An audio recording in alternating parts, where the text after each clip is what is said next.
दोस्तों, करीब 10 साल पहले कुछ वैज्ञानिकों ने एक ऐसा फैसला लिया जो सुनने में बिल्कुल पागलपन लगता है। उन्होंने दर्जनों भैंसों जैसे दिखने वाले जंगली जानवर यानी बाइसन को एक बिल्कुल सूखी, बंजर और उजड़ी हुई जमीन पर छोड़ दिया। ना कोई चारा, ना पानी, ना कोई इंसानी देखरेख, बस एक खुला मैदान जहां दूर दूर तक हरियाली का नामो निशान नहीं था। फिर वो वहां से चले गए बिना पीछे देखे। लोगों ने कहा इनका बचना नामुमकिन है। इतनी बंजर जमीन पर ये जानवर कितने दिन टिकेंगे। लेकिन 10 साल बाद जब वही वैज्ञानिक उस जगह पर दोबारा लौटे तो सामने जो नजारा था उसने सबकी सोच बदल दी। जिस बंजर जमीन पर कभी धूल उड़ती थी वहां अब घास लहरा रही थी। जहां कभी पत्थर और झाड़ियां थी वहां अब नदियां, चिड़िया और जानवरों की हलचल थी। ना तो हम इंसानों ने कुछ किया और ना ही किसी मशीन का सहारा लिया गया, लेकिन फिर भी चमत्कार हो गया था। सिर्फ एक जानवर की वापसी ने एक मरे हुए इलाके को फिर से जिंदा कर दिया। पर ये सब हुआ कैसे था? कैसे इस बाइसन ने वो सब कर दिखाया?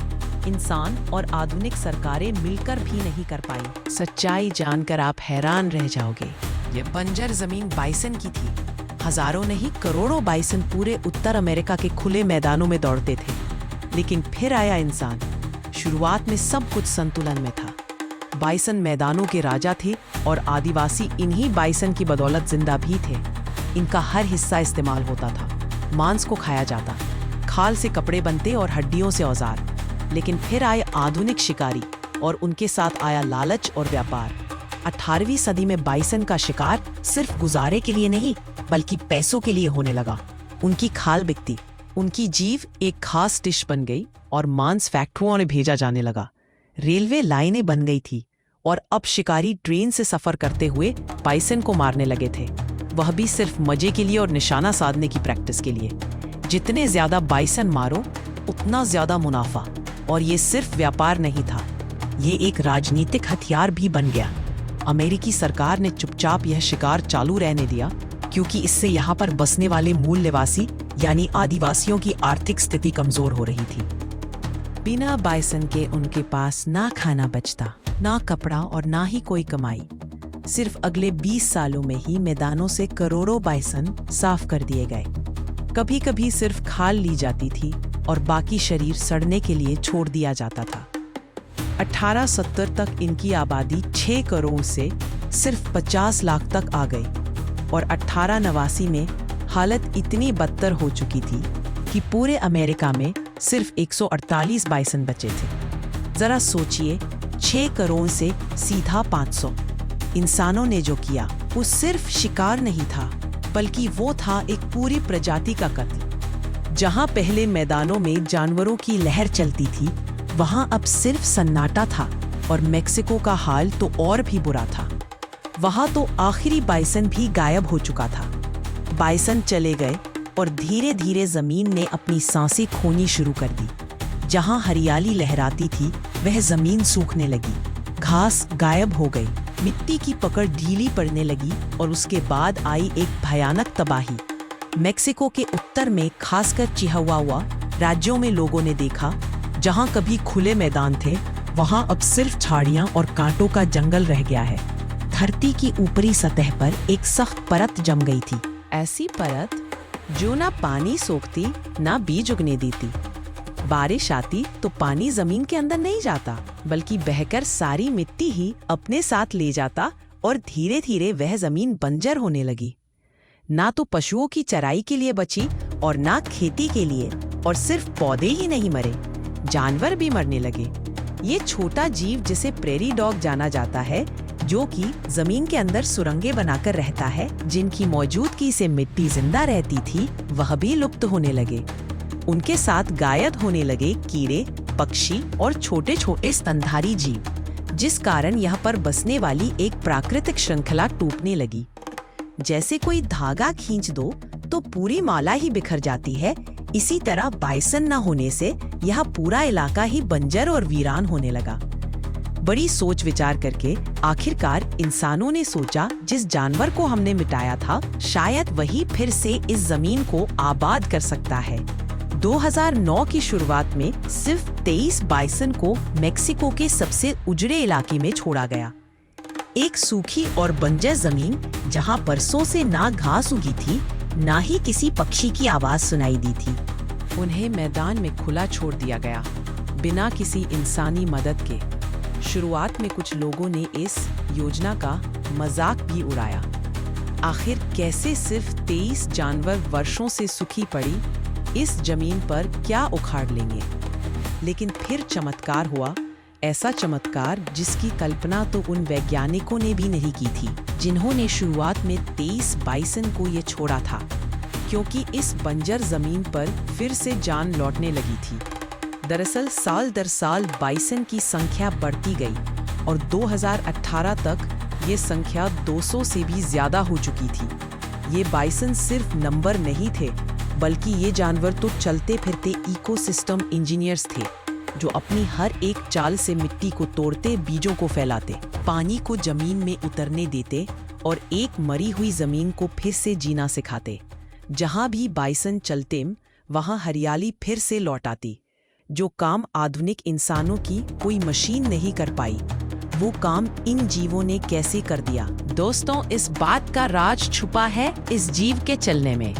बाइसन रोजाना मीलों चलते हैं, लेकिन वह बस घूमते नहीं। हर कदम के साथ वे धरती के सख्त परत को तोड़ते हैं और सूखी मिट्टी को सांस लेने देते हैं। बाइसन हमेशा अलर्ट रहते हैं और हमेशा चलते रहते हैं।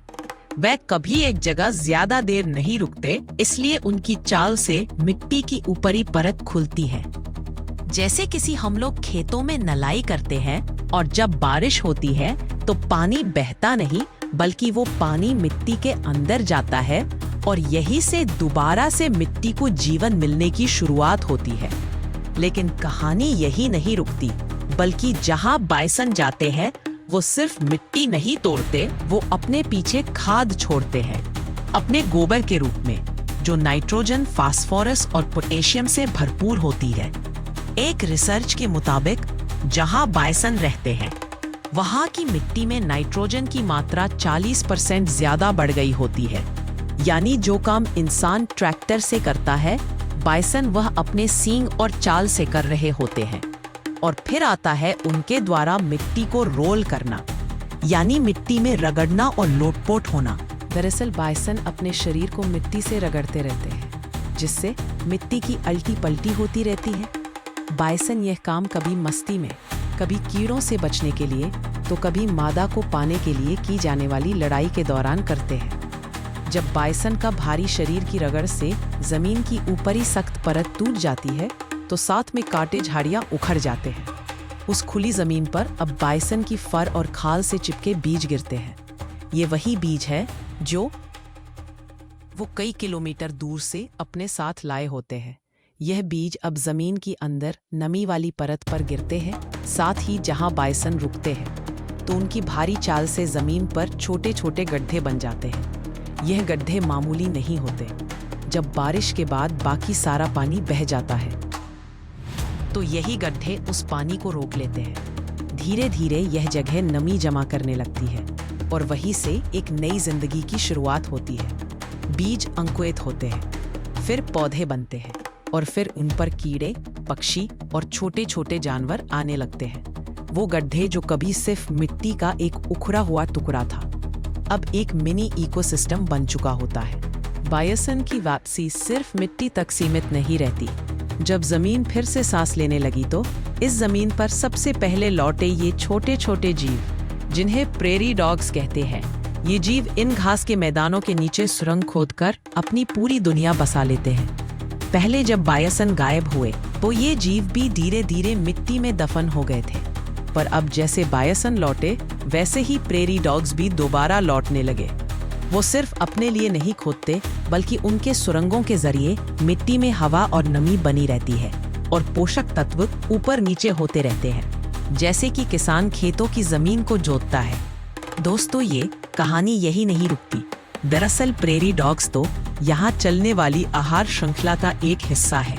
यहाँ पाए जाने वाला एकलौता नेवला, जिसे ब्लैक फुटेड फेरेट कहते हैं, ज्यादातर मौकों पर सिर्फ प्रेरी डॉग्स को ही खाता है। वैज्ञानिकों के अनुसार एक फेरेट परिवार साल में करीब 250 प्रेरी डॉग्स खा जाता है और ये खुद बिल नहीं खोदते, बल्कि वो प्रेरी डॉग के घरों में ही रहते हैं और वही बच्चे पैदा करते हैं। मतलब अगर प्रेरी डॉग नहीं होते तो फेरेट्स भी नहीं होते। यहीं पर कहानी में आता है तीसरा किरदार और वो है बरोविंग आउल। वो उल्लू जो पेड़ पर नहीं जमीन के नीचे रहता है। वह भी खुद बिल नहीं बनाता, यह भी प्रेरी डॉग के बनाए बिल में ही रहते हैं। मतलब बाइसन आए तो प्रेरी डॉग लौट आए और फिर फेरेट और उनके पीछे उल्लू को घर मिला गया। यानी देखा जाए तो एक जानवर, एक कड़ी और पूरा चक्र फिर से घूमने लगा। सिर्फ बाइसन की वापसी ने पूरे इकोसिस्टम को जिंदा कर दिया। ऐसे जानवरों को विज्ञान में कहा जाता है कि स्टोन स्पीशीज। इस प्रकृति में कुछ ऐसी प्रजातियां होती है जिनके बिना पूरा इकोसिस्टम गिर सकता है। ये जानवर खुद ज्यादा नहीं दिखते, पर उनके बिना जंगल, जमीन और जिंदगी तीनों ही अधूरी हो जाती है। दोस्तों, अगर आपने इस वीडियो को यहाँ तक देखा है, इस वीडियो को एक लाइक करें और चैनल को सब्सक्राइब करें। मैं मिलती हूँ आपसे अगली वीडियो में। वीडियो देखने के लिए आपका बहुत बहुत शुक्रिया।